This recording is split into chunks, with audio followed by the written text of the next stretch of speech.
the legal danger zone for Blackwater.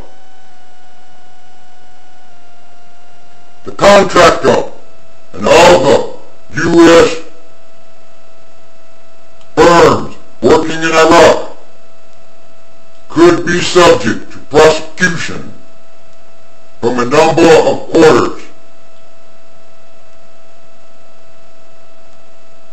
The recent killing of Iraqi civilians by private American security contractor mercenaries reveals one of the biggest changes in modern U.S. war fighting.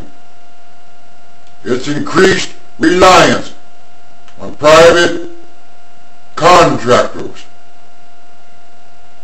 It also illustrates difficult questions about the legal standing of those workers that are just starting to be understood.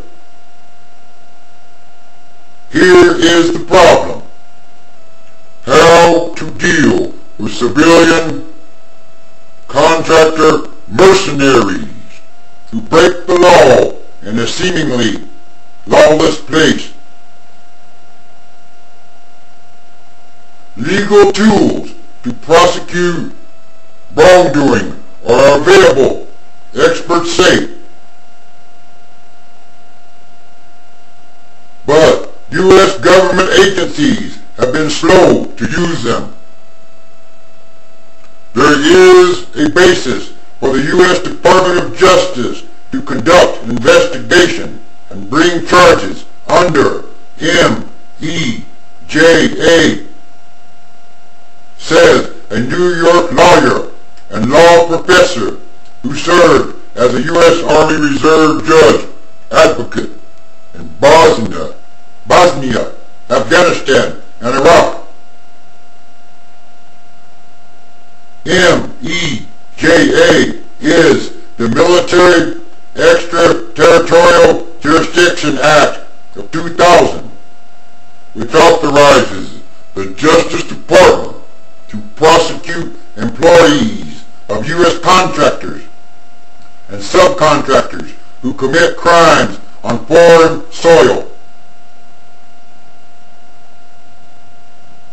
The Uniform Code of Military Justice, the legal system governing those in uniform, was amended by Congress last year.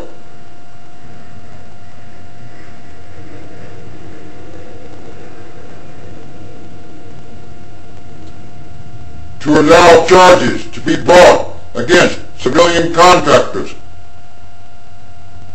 But the Pentagon has yet to issue any guidelines to military commanders on how to do this.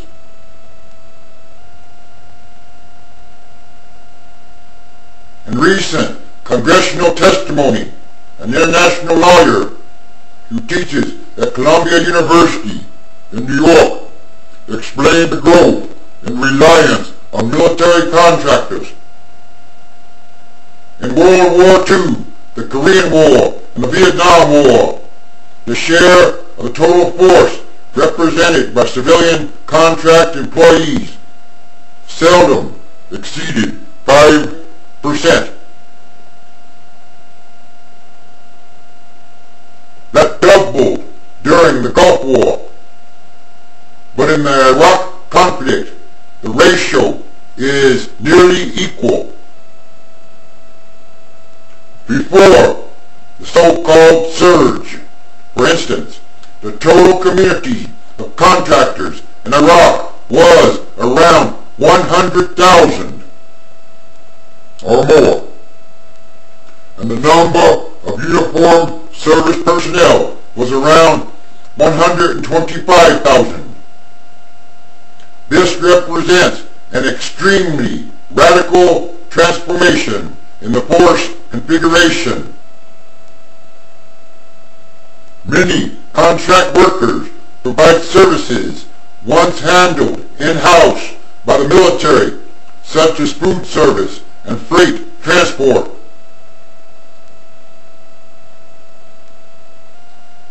Approximately 20 to 30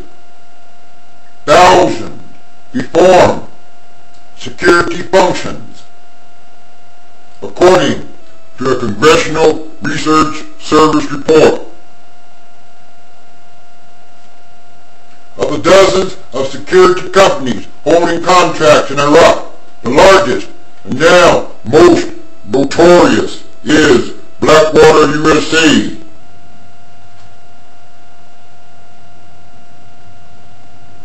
The secretive North Carolina-based company was founded in 1997.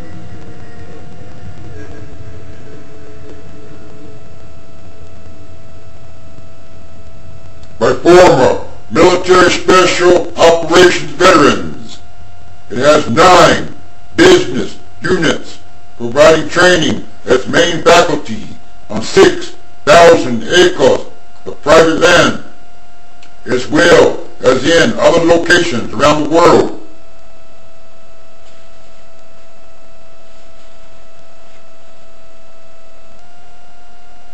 Blackwater reportedly has received more than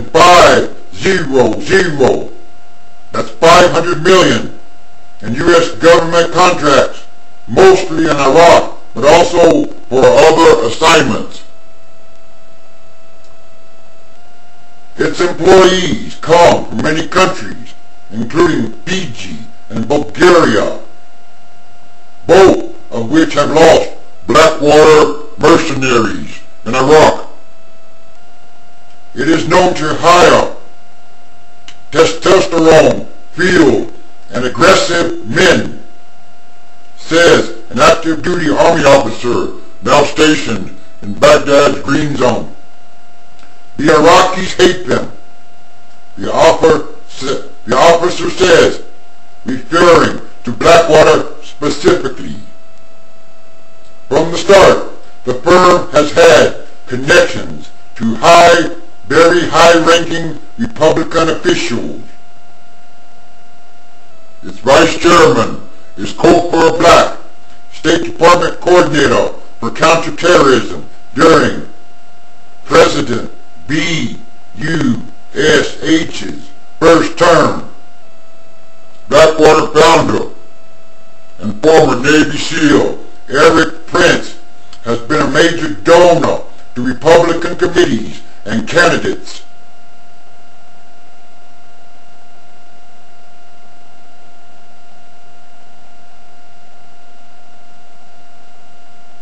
In any case, the problem of oversight remains. Defense Department spending on contracts rose nearly 80% over the past decade, while the number of Pentagon employees tracking such contracts dropped by some 40%.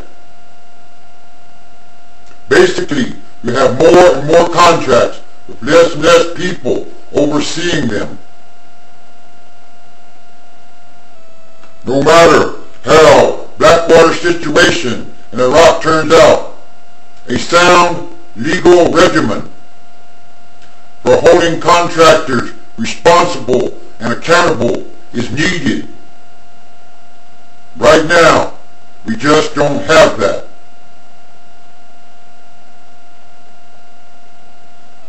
For the mercenaries.